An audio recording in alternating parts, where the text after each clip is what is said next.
UNSUNG is a podcast sponsored by Duet, a network dedicated to celebrating the NP heroes who are brave enough to open their own practice. On today's episode of UNSUNG, we meet Amanda Swan, who owns Swan Integrative Medicine in Connecticut. Like many of you listening, she opened up her practice to do things differently, and she shares her story.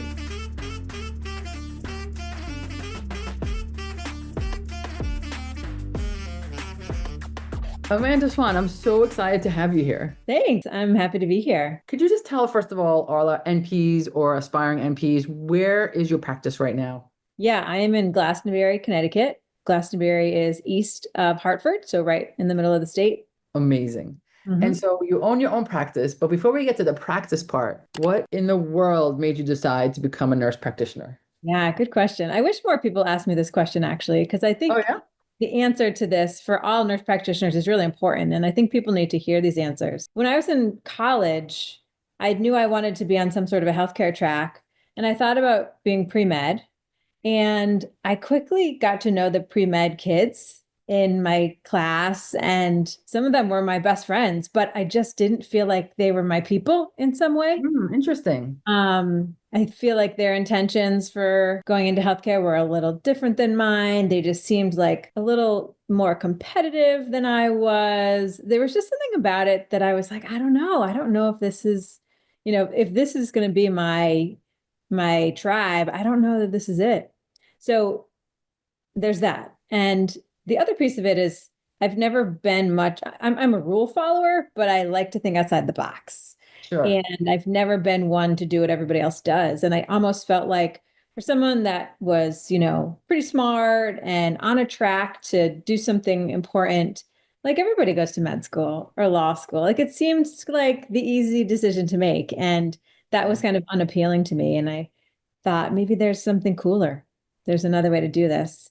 Then I had some really great experiences with nurse practitioners within the health center at my college. I went to Bates College in Lewiston, Maine.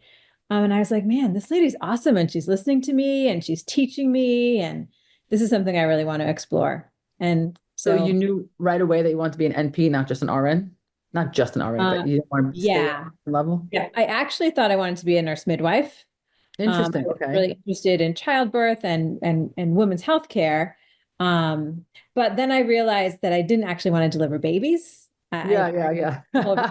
Process, but like I learned that quick during that rotation. I was like, oh God, I don't want to do this.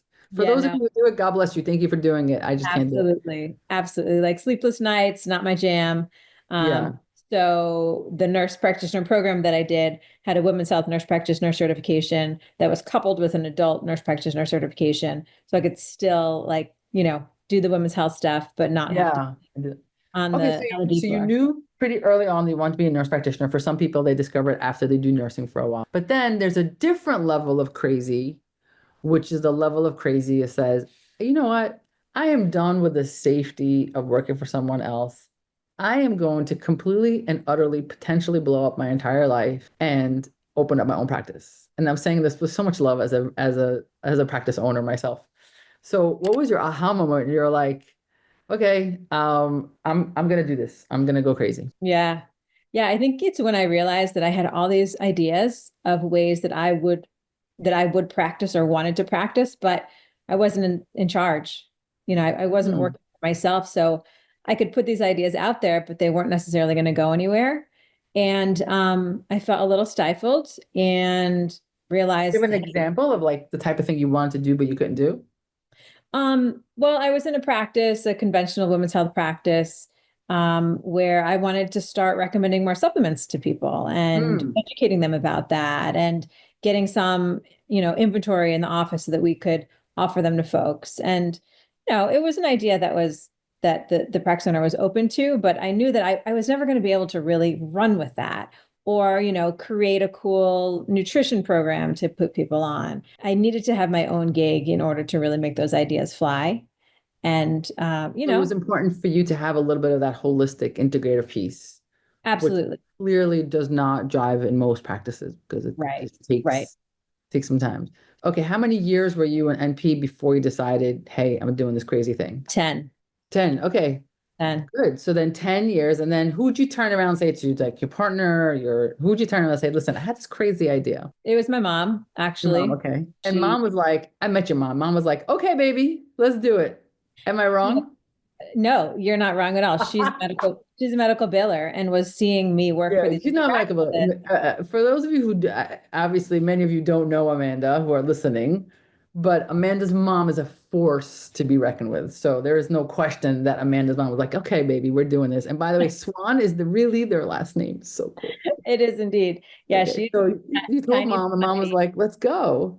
Yeah, she was like, we can help you. You're going to have to pay me, but we can do your billing and we can help you get credentialed and you can do You look at this. mom, she's like, you're gonna have to pay me. See, that's what I'm saying. Yeah. Mom is mom. Okay, love Yes. her. So that was really what I needed to hear because all those things, the billing, the credentialing, the business piece, we don't learn that in NP school. Nope, And nope. you don't learn that along the way, especially in a big health system where all that is happening behind the scenes, sort of like the Wizard of Oz.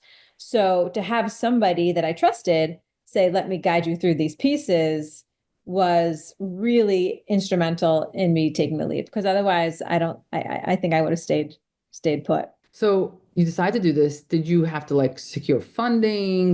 Or do you just like, did you keep your other job at first? What was it like in the beginning? Yeah, I was fortunate in that the practice that I worked at was flexible. The practice owner was an entrepreneur herself. It was her practice.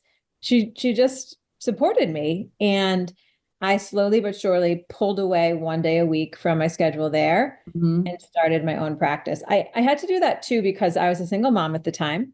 Yes. My son was 4 and it was, my income alone that was supporting me and him and paying my mortgage and paying for my car and all the things. Although I was ready to take a leap, I couldn't take a leap that was too risky and have us on the street.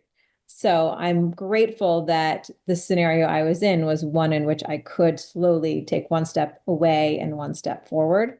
I think that's a really important learning for anyone listening because I think that's something a lot of starting entrepreneurs grapple with. Like, how do I do it? I still need to pay my bills. Mhm. And I think almost everyone shares a variation of that theme. So I'm glad you're bringing it to light because it's important for other people to know. Most people keep some form of their day job Yeah. while they transition and they do a day and then it becomes 2 days and they let it go. And then one day, like, oh, wow, I could do this. So that's kind of slow and steady as you let go, one foot in one door and one foot in the other. It seems to be very much a pattern because nurse practitioners tend to come to this profession later in life. They usually are in different stages of family already and commitments. I think it's a common theme. So I'm glad that you share that because I think it normalizes that for anyone who's like, well, how do I do this? Hmm. Hmm. So when you first started, what was the thing that kept you up at night? There's always been something that's kept me up at night, and that certainly has evolved over time. I think the financial piece has always been the common thread there. How do I make more? How do I support bringing on some staff? How am I going to balance seeing all these patients to bring in revenue, but also find a way to run this business if it's not just Mm, me? That's a big challenge. And that's one that no matter how hard you like think about it in your brain, you yeah, don't really come up with the answer. You just kind of have to do it do and it. Just take some do it. risks. Yeah. You said two things there, actually three really important things I want to surface. One, if you're going to open up a business, you're not going to sleep at night. Not because you're working, because you're just worried. Yeah. So I still wake up till this day, so many years later, just about different things. Two is this idea that, a lot of us like think about what you said. You said, I wanted to go into this because I wanted to provide patient care a certain way. And I think almost every NP universally that opens up our practice says that. And it's true. But what they don't know is that they're going to be so busy running the business and being able to manage that lofty ideal of this is how I want to take care of my patients and the most, whatever theoretical approach you have. And the reality of like, well, is the air conditioning working? Does the ramp to the office building is that do I need to like is this can a wheelchair get through this door? What software do we use today? Have I paid my taxes? And that is an awakening that no one can prepare you for. No one can Yeah. prepare you for. So anyone who's struggling with that, just know that that's normal. We're here to Yeah. normalize all the crazy. So you started off saying, I want to give a little bit more holistic care to my patients. So what does your practice look like now? What makes your practice different than a typical primary care practice? Mhm. Yeah, so we are an integrative health practice. I have some extra training in integrative and functional medicine, and so do my colleagues that work for me. My initial intention was we're going to spend so much more time with everybody. And that's, I think, what we all want to do. We all want to do it. But when you're in the insurance model, which we are, you quickly find out that that only works to a certain extent. If you want to, if you don't want to pay yourself or pay yourself only a little bit, that might work. But in order to have a really, well-oiled machine with good margins, you have to either be creative or be a little bit flexible with the time that you're spending with people. So I do think we still spend more time with people than the average primary care office, but that has evolved over the years. I used to spend a half an hour with every follow-up, and now that I know my patients better, and thanks to conversations I've had with you and other colleagues, I've recognized that I can still give really good quality care and really connect with my patients and be really comprehensive and holistic in 20 minutes. It just might Absolutely. be shaving a little fat off the visit. We do a little quick chit chat to catch up about each other's, personal life and then jump into the nitty gritty. And I've actually found a lot of satisfaction having a little bit more faster pace to my Yes. visits. It feels really, I feel really accomplished when I've had a really busy day. We're And still doing solution hour-long oriented. initials. What's that? It's solution oriented. I think sometimes Yeah, we conflate more time with more clinical, decision making skills, but that's not necessarily the case. that's right. Especially as you get to know your patients, you can be a really astute clinician.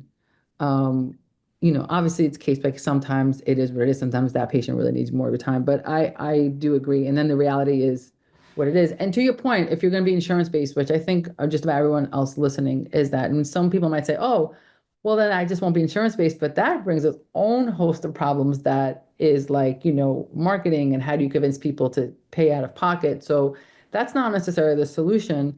Being creative in an insurance model, it also allows accessibility. It allows people, regardless of their demographic and their economic ability, to be able to access great care. Yeah. And I think that says something. Finding a way to provide great care for people through insurance is a generosity. I really do think so. So kudos to you for figuring that out. Yeah, that's sort Yeah, of been a mission of mine. Coming my early days as a nurse practitioner, I worked in community health centers taking care of people who had HIV and AIDS, and it was really ingrained in me that healthcare is a right and not a privilege. Although the integrative care model, tends to be a little bit more fluffy in terms of time spent and resources, if we want to spread the good word about integrative health and being more holistic and more comprehensive and paying attention to lifestyle, then it needs to be accessible. To your point, we need to make sure that everybody has a place to go where they can really be heard, and really learn about the foundations of health. absolutely. And as I travel the country through Duet meeting MPs, as I met you as well, I'm seeing that NPs, we are at the forefront. We are where no one else is doing the things that no one else wants to do, taking care of the patients that no one else is taking care of. So thank you for that. Now, at this point, how many MPs work for you? There's four of us. Amazing. Two of us are full time, and then two are pretty part time, mostly remote. They're people that I brought on early in my practice when I needed some help, but they both were pretty firmly established in other practices they haven't wanted to step away from, but they have a nice panel that's been following them for many years. And we're almost ready to hire another, full-time practitioner. So the time it took from first, hey mom, we're doing this, to now contemplating a fifth NP, how much time passed? It's been 9 years. 9 years. Nine Mhm. years. 9 years is not a long time for that kind of growth. Yeah. That It is feels like it. I amazing. think we all think we're just going to open the door and we're going to be profitable and crushing it in, a year. And I think going back to what used to keep me up at night, I was really frustrated the first couple of years because things weren't just like falling together. It wasn't just this like I jumped out of bed, What can do you we? mean everyone's not coming? Yeah. Yeah. So it's taken a long time to realize that business growth takes time and it's a journey and you have to let it play out and learn along the way. And, this is a long game. This is the long game. So how did you attract patients? How did people find out about you? It's all been word of mouth. We Which didn't takes time. Yes, it does. It does. And it was a really nice organic growth. But when we got to the point where we needed to really step on the gas there and try to attract more patients, that's when we turned to social media. And that's been really helpful in getting the word out about what we do, letting people kind of get to know us through our different social channels. And that's been a nice driver for new patients in the past year or two. And do you run your social media? No. Okay, someone else runs it for you. Yeah, I tried. And then this is, the other thing that we learn in business, right? Like we can't do it all. We're not good at it all. I'm very much an introvert and would not be on social media at all if it was up to me. But we found a wonderful content creator who loves what she does and is brilliant at it. And we just put this all in her hands and she makes it happen. 100%. I love that you said that. I also don't run my own social media, and I have robust social media, but you have to know what you're good at. And my social media people cannot diagnose, and I cannot do their part. But recognizing, I think a lot of NPs make the mistake that because they, like you said, I'm an introvert, because they are not comfortable, they feel therefore it is not necessary. And that's not true. It may not be your jam, it may not be your skill set, but recognizing that that is the reality of these are the commercials of the day and hiring someone to do that for you is really strong. I'm glad you did that. And anyone else listening, please reconsider your stance on social media. Now, Mm-hmm. don't do it yourself. It's too time consuming, right? This is the conversation of working at the top of your license. The top of your license is seeing patients, not posting. So have someone do that. And I agree with you. It is so helpful and it gives flavor. One of the things we do, we also do patient spotlights, and our patients love being featured. And then every so often, I'm just putting this out there. And then every so often, if it's a great picture, we actually put that picture on the walls of our office. So our office has our patient spotlights from Instagram. And it's just, I just recently had a patient that he was a little munchkin back in the day. And now, so many years later, we repeated the pose and it's Oh, side by side. And it's just, love it. it's so good. So social media can be really, really impactful. So other than finances, what other challenges do you feel like you faced when you're starting a practice or, in the beginning days then? And how did you overcome them? Well, I think in any business, you get to the point where you can't do it all yourself and you have to hire somebody to help. And it's especially when it's patient care, bringing on another clinician. How do you make a carbon copy of yourself? Because you want everybody that walks through your door to get the same type of care that you give. And you can't multiply yourself. You have to trust somebody else, and trust that, they may do things a little bit differently, but they're still going to, get your brand, understand your vibe, and maybe do things better on some level. Yes. So finding the Isn't right that people. isn't that a hard one? Like, because you said Mhm. carbon copy, and actually you don't want a carbon copy. Mhm. And I don't know if you've experienced this. Tell me if you experienced this, but like now I also have several MPs that work for me. I was just yesterday in the office. It wasn't my day, but I was like, hey, she's a little backed up. Let me just hop on this virtual. So, and they were like, nope, we'd rather wait for her. And I was like, oh, okay. It's just my office. That's fine. And, I was actually so happy, all joking aside, that this patient loves this clinician so much that she would rather wait in the virtual waiting room than come in. And that's success, even though it's, Yes. differently. But was that hard for you at first? Yeah, absolutely. I was used to knowing everybody, and now people come in and I don't recognize them, and they're not there to see me. And they And don't know you. And they're no, like, no, we don't want to come on Amanda's day. yeah, yeah. But it's amazing to see other clinicians succeed and develop their own reputation and their own following. That's really gratifying. And when you hire good people, that happens naturally. I love that. Mm. Um, so I know what makes your practice super unique in your area is the fact that it's integrative. Is there anything else that makes your practice unique? I like to think that we are also innovative, right? Not only in the care that we give, I think integrative health is innovative by nature, but one of the things I love about having my own practice is how creative I can be. I'm a creative person in general. I've spent a lot of room in the art room, a lot of time in the art room in high school, and always thought I would do something creative. And I realized not too long ago that what I do every day, although it's scientific. It's very creative. I'm solving problems for people. I'm helping them to find their own solutions, and I'm having to think creatively about the business every second. How do we stay in the insurance model, but maybe have some cash services that support the bottom line? How do I, do things in such a way so that we can be more efficient and see some more patients without feeling like we're killing ourselves at the end of the day? Yeah. So I think that innovation, that's what keeps me excited about running the business. And I think it's what keeps our practice special too, because there's always something new coming out. Always something new coming out. You always have to kind of be on top of it. Mm-hmm. What about your community? We talk about the practice, we talk about your experience. What about the community? Do you feel like your practice is impacting the community in any way? I hope so. I do think so. I know, just based on who's coming to see us and how word gets out.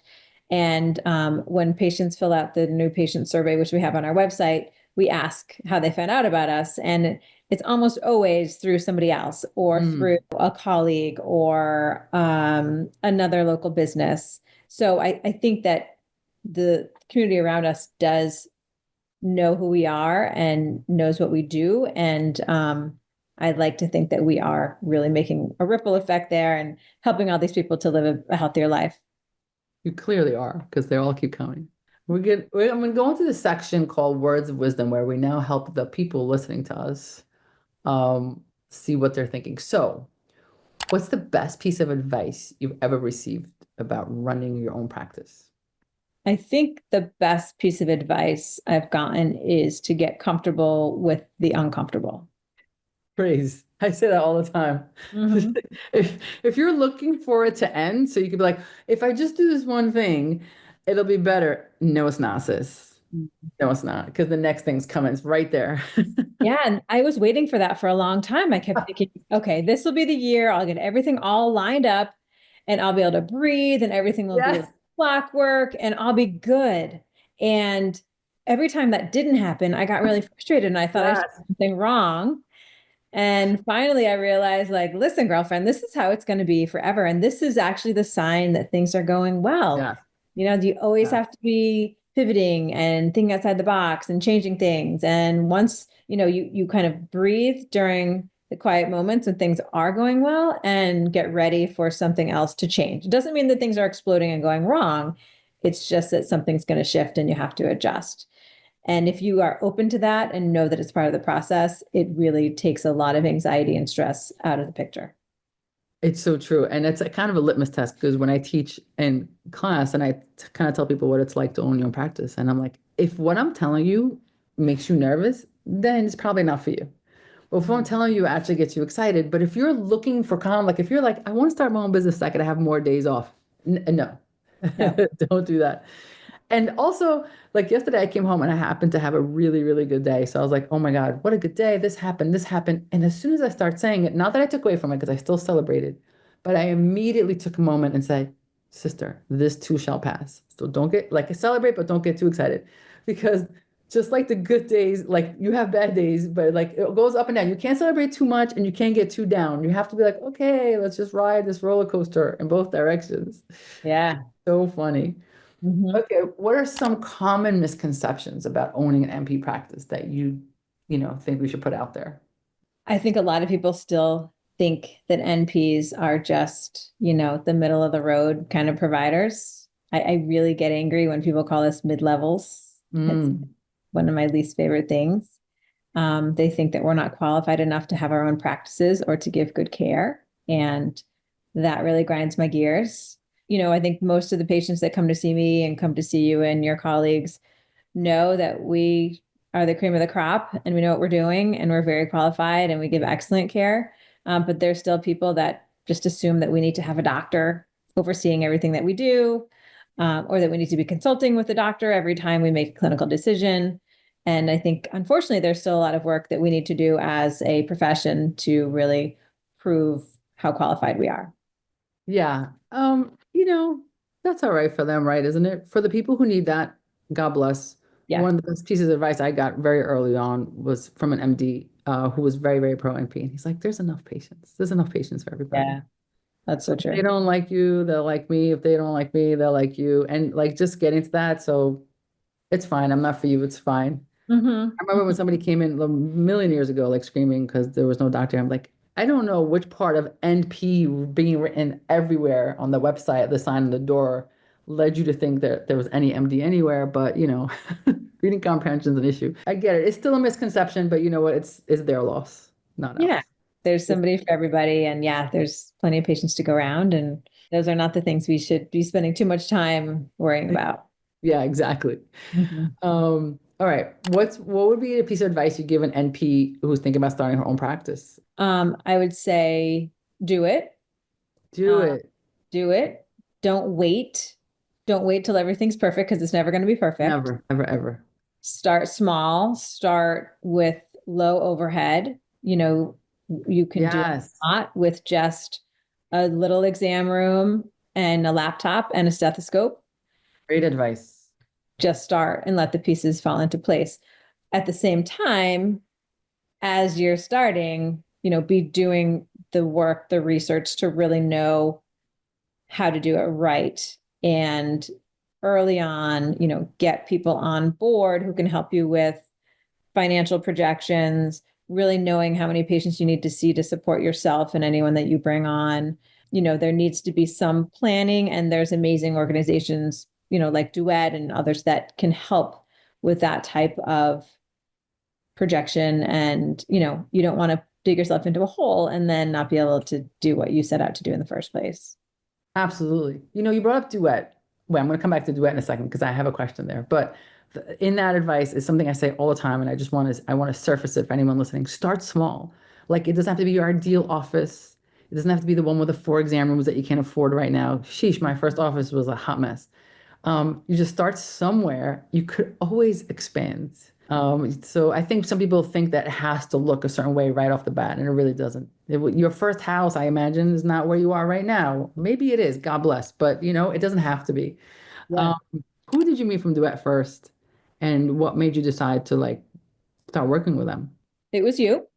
Oh yeah, it was me. Yeah, Yeah. hi. You had reached out, sort of cold call email. And I remember seeing your email and not being sure if it was like spammy or not. And, in the Who's this midst of a person? billion other emails, I think I was like, eh. And then you emailed again, weeks Persistence. to months later, because that's what you do. And this time it just resonated. You said a couple things that helped me to realize that you were a real person and that we had some common connections. And that kind of hooked me and led me to the website and got me thinking, let me just feel this out. Maybe this is really what I need. And boy, am I glad that I did. I can't tell you how beneficial all the support I've gotten from Duet has been and how it's changed the practice and my outlook and our bottom line. And yeah, I'm just I so. love that. Mhm. It's interesting because you said like your practice is growing from word of mouth, and I think that's how Duet is. I don't want to spend too much time on this, but I just want to say like I got a phone call from Wendy Wright, and she Mm, was like, "Hey, you should check this out." And I was like, "Of course, if Wendy Wright calls, of course, I'm going to listen." But this really has become a network of like friend reaching out to friend, mm, and word of mouth, and like your practice has such good standing because you know people check you out. If there's no integrity, they're not coming back. But when they see how the integrity behind it, so thanks. I didn't realize I was a person. That makes me really happy. you're my person. That makes me happy. Okay, looking ahead, I'm just gonna say 5-year plan, but it doesn't have to be 5. What are the future goals for your practice? Mm, hmm. Growth for sure. Another practitioner, maybe two. I'd like to step back a little bit from clinical care so that I Mm, can be doing sort of more of what my personal bigger mission is, which is to improve and enhance integrative health education in the world, right? yeah, Nursing schools in the community globally. And, I have some other projects and other gigs where I'm working on those things. And I think, when I think about my personal mission, the practice is a piece of it. And then there's another piece that they all sort of feed into one another and one feeds the other to have a practice that's really running so well that I can step back a little bit, have the right people in place, and continue to work on sort of my mission in addition to keeping my hands in the care. Yeah, I agree. I mean, that's what I do right now. Also, I'm in my practice once a week. I don't think I would ever want to do less because I just love, first of all, I still love it. And I love kind of knowing what's happening. Every once in a while, I have to miss my day and never feel quite the same. But it allows you to help others in different capacities. Right. There's so much that the world needs, and it's not like you're still providing patient care through other delegates, as it were, and being able to do more. I love that. The reach, we have to continue the reach. Okay, so now we're going to do a little Amanda-centric questions, like some Okay. facts about you.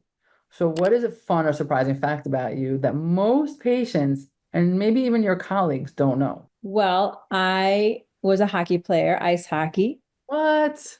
and you probably wouldn't know it looking at me. I'm not the biggest person. I tend to like wear high heels and I love getting a little dressy. I played ice hockey in college and really learned how to, throw elbows without the ref seeing I me. I could see it now. That's where You you get the know, toughness from. This is all, it's all lining up for me right yeah, now. yeah. Yes. Is that still a current hobby of yours? No, although I'm a hockey mom now, my son, who's about to be 13, is a hockey player. He's a goalie.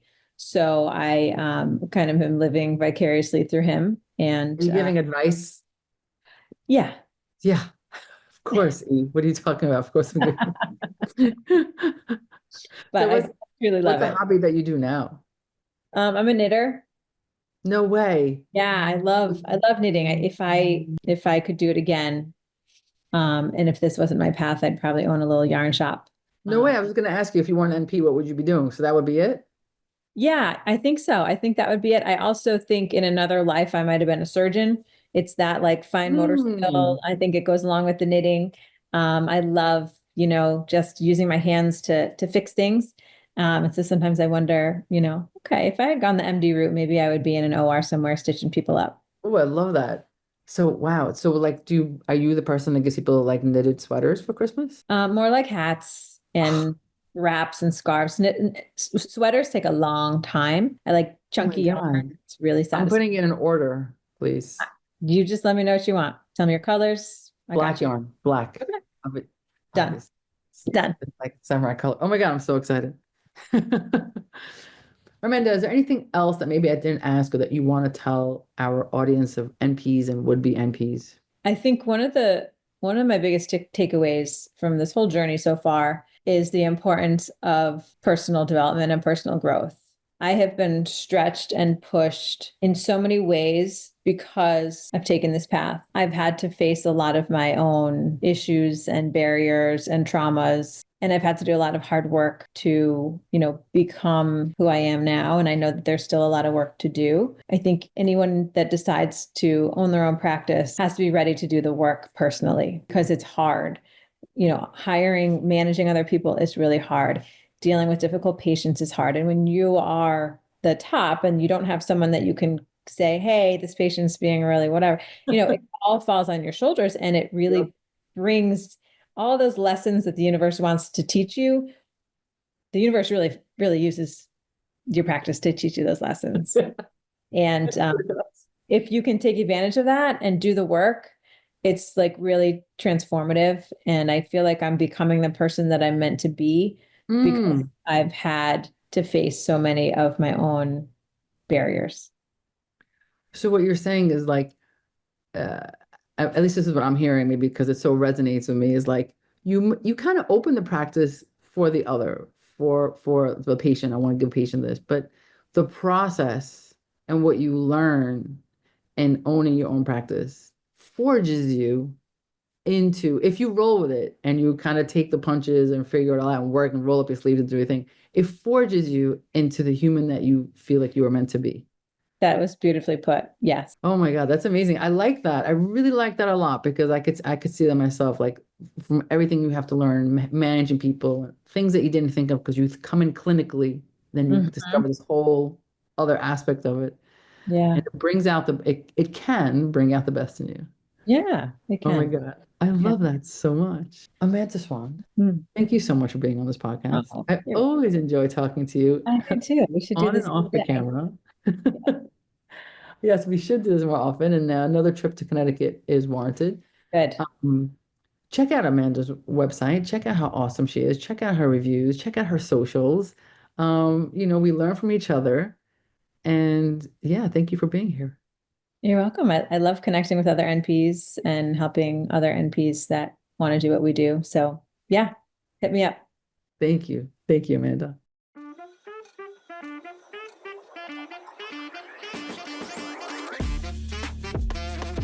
Thanks for tuning in to today's episode of Unsung, the podcast where we celebrate nurse practitioners. For more information on how to join Duet, just go to joinduet.com. See you on the next episode.